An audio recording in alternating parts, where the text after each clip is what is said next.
Iya. Bismillahirrahmanirrahim. Assalamualaikum warahmatullahi wabarakatuh. Perkenalkan, nama saya Muhammad Yusriyadi, NIM 90311 Dalam isi video kali ini saya akan mempresentasikan atau sedikit memaparkan mengenai mini riset proposal saya yang bertemakan industri dalam pertumbuhan ekonomi antara masyarakat pribumi dan tenaga kerja asing atau TKA. TKA di sini dikhususkan ke tenaga kerja Tionghoa atau Cina di Desa Papanloe, Kecamatan Pajukukang, Kabupaten Bantaeng. Mengapa tema ini saya angkat? Ada hal penting yang mendasari hal tersebut. Dengan latar belakang yang ada di era industri 5.0 sekarang, perkembangan teknologi yang semakin berkembang dan semakin maju menimbulkan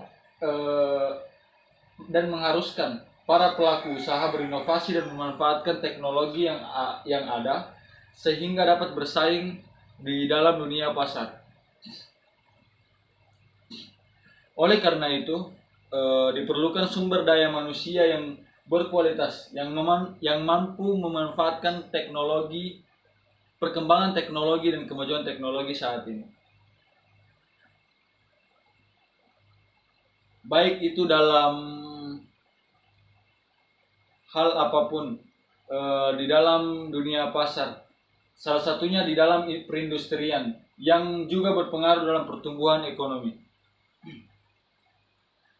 Berhubungan dengan ketenaga kerjaan, Presiden Joko Widodo sudah meresmikan rencana penggunaan tenaga kerja asing RPTK di Indonesia pada tanggal 26 Maret 2018 yang disahkan dalam Peraturan Presiden Nomor 20 Tahun 2018 tentang penggunaan TKA atau tenaga kerja asing. Penerbitan peraturan ini menyebabkan banyak kontroversi dan penolakan karena dianggap bertentangan dengan Undang-Undang Nomor 13 Tahun 2003 yang juga mengenai ketenaga kerjaan. Dengan adanya undang-undang ini, maka mempermudah masuknya tenaga kerja asing. Oleh karena itu banyak penolakan yang dilakukan oleh tenaga kerja atau masyarakat pribumi tersebut.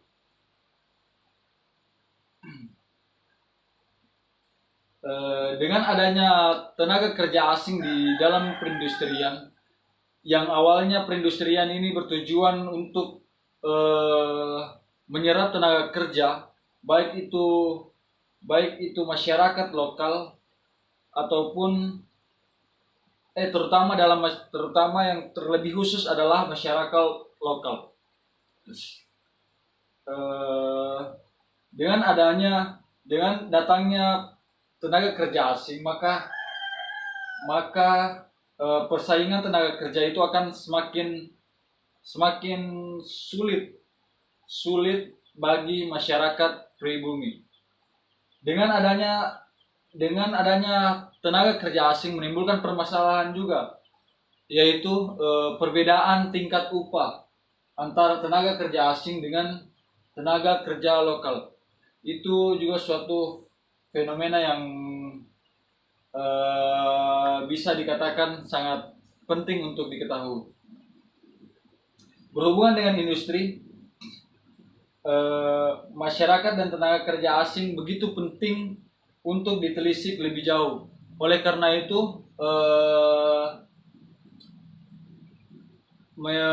menyebabkan saya mengangkat atau ingin meneliti judul ini, yaitu industri dalam pertumbuhan ekonomi antara masyarakat pribumi dan tenaga kerja asing TKA di Desa Papanloe, Kecamatan Pajukukang, Kabupaten Bantaeng.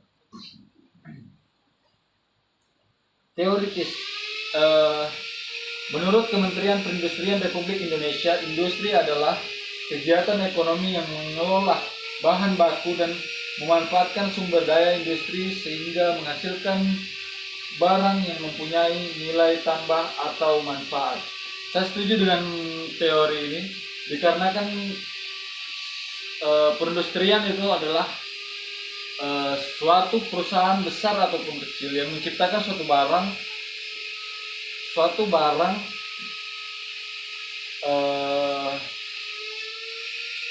yang akan diperjualbelikan. Teoritis yang kedua yaitu dari Norman dan Michael berpendapat hubungan antara tenaga kerja lokal dengan tenaga kerja asing yang saling melengkapi ini dapat memberikan pengaruh positif yang cukup besar bagi pertumbuhan perekonomian masyarakat baik di daerah maupun negara. Ada sisi baik dengan kedatangannya tenaga kerja asing di Indonesia, baik itu dalam perindustrian. Namun tak luput dari hal yang negatif, yaitu dengan adanya tenaga kerja asing maka berkurangnya jumlah tenaga kerja lokal yang masuk bekerja di dalam perindustrian ini. Adapun kerangka konseptual adalah variabel adapun kerangka konseptualnya itu adalah masyarakat pribumi variabel X dan tenaga kerja asing adalah variabel X dan industri nikel adalah variabel Y atau independen. Adapun populasi dan sampel. Populasi di sini adalah masyarakat yang berada di lokasi industri nikel di desa Papanloe, Kabupaten Bantai. Sampling dalam rencana penelitian ialah dari 50 kepala keluarga. Penelitian akan melakukan acak sesuai dengan kondisi objektif. Metode analisis dalam penelitian ini saya ingin menggunakan metode kualitatif, yaitu dengan data yang dikumpulkan dengan observasi, wawancara, dan dokumentasi. Mungkin cuma itu. Sekian, wabillahi taufiq wal hidayah. Wassalamualaikum warahmatullahi wabarakatuh.